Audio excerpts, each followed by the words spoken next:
26 नवंबर 2008 मुंबई की एक साधारण सी लगने वाली शाम। लाखों लोग अपने दिन का आखिरी काम निपटा रहे थे। कोई ट्रेन पकड़ने की जल्दी में था, कोई परिवार के साथ डिनर प्लान कर रहा था। लेकिन किसी को अंदाजा भी नहीं था कि आज की रात भारत के इतिहास की सबसे अंधेरी रात बनने वाली है।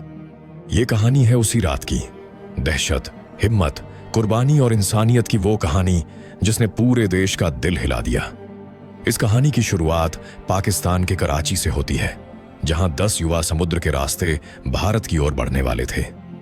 उनके पास AK-47, ग्रेनेड, GPS और एक ही मिशन, मुंबई को खून और आग में डुबो देना। उन्होंने समुद्र में 2 नावें बदली। भारतीय तटरक्षक उन्हें पहचान नहीं पाए और फिर उन्होंने एक भारतीय मछुआरे अमर सोलंकी की नाव छीन ली। उसे मारकर उसकी नाव पर सवार होकर वे भारत की ओर निकल पड़े। रात के करीब 8 बजे ये 10 लोग मुंबई के तट पर उतर चुके थे और यहीं से शुरू होती है वो रात जिसने शहर का नक्शा ही बदल दिया।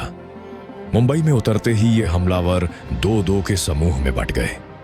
हर ग्रुप का निशाना अलग था, लेकिन उद्देश्य एक ही, अराजकता फैलाना, डर पैदा करना और अधिक से अधिक नुकसान पहुंचाना।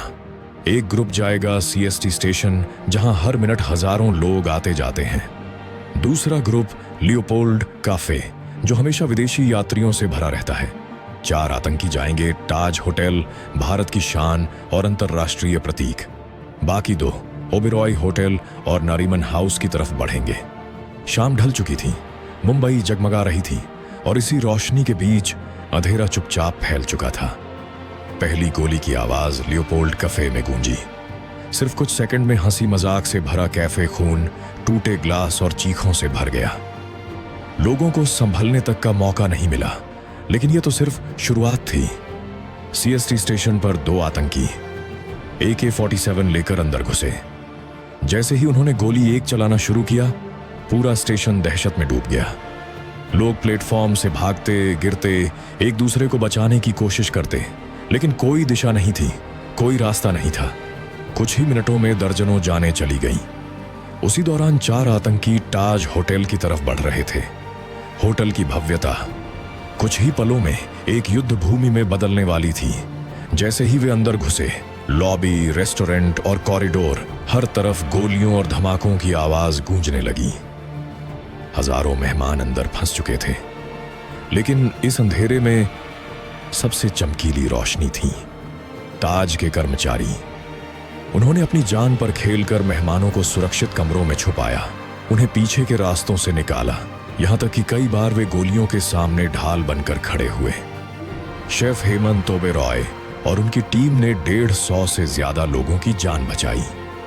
उधर मुंबई पुलिस भी पूरी ताकत से मैदान में उतर चुकी थी, लेकिन उनके सामने चुनौती बहुत बड़ी थी। पिस्तौलें थीं और सामने ऑटोमेटिक हथियारों से लैस प्रशिक्षित आतंकी। ATS प्रमुख हेमंत करकरे, अतिरिक्त आयुक्त अशोक कामटे और इनकाउंटर विशेषज्ञ विजय सालस्कर, तीनों अफसर बिना झिझक आतंकियों का पीछा करने निकले। तीनों ने मिलकर अद्भुत बहादुरी दिखाई, लेकिन कामा अस्पताल के पास मुकाबले में उन्होंने अपने प्राणों की आहुति दे दी।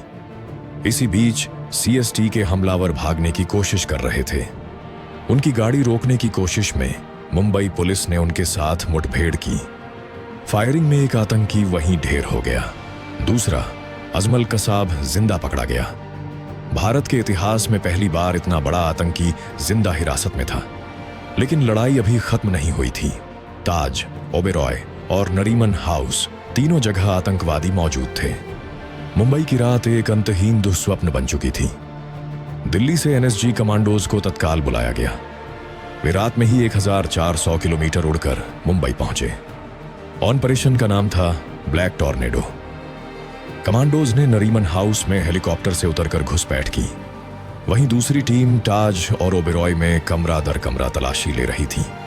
हर दरवाजे के पीछे मौत छिपी हो सकती थी, लेकिन कमांडोज बिना डरे आगे बढ़ते रहे। धुआं, आग, टूटे हुए दीवारें, टेढ़ी मेढ़ी सीढ़ियां और गोलियों की लगातार गूंज। पूरे 60 घंटे तक मुंबई एक युद्ध क्षेत्र बनी रही, लेकिन अंत में एक एक करके सभी आतंकियों को खत्म किया गया। 30 नवंबर की सुबह ताज होटल को सुरक्षित घोषित किया गया। वो आग बुझ चुकी थी, लेकिन शहर के दिल में जो घाव लगे थे वो आज भी वैसे ही महसूस होते हैं।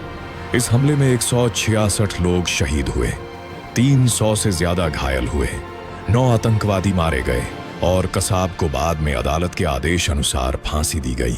26 नवंबर के बाद भारत बदल गया। समुद्री सुरक्षा बढ़ाई गई, इंटेलिजेंस नेटवर्क मजबूत किया गया, एनएसजी के विशेष केंद्र बनाए गए और एक ऐसा सिस्टम विकसित हुआ जो आज देश को कई खतरों से बचा चुका है। लेकिन इन सब से बढ़कर 26 नवंबर ने हमें इंसानियत की ताकत याद दिलाई। उस रात जब हर तरफ अंधेरा था, कुछ लोग रोशनी बनकर खड़े रहे। कुछ ने अनजान लोगों की जान बचाई, कुछ ने अपनी जान देकर दूसरों को जीने का मौका दिया। मुंबई आज भी चलती है, उसी हिम्मत और उसी जज्बे के साथ। और हम उन सभी शहीदों को सलाम करते हैं जिन्होंने उस रात देश की रक्षा के लिए अपना सब कुछ कुर्बान कर दिया।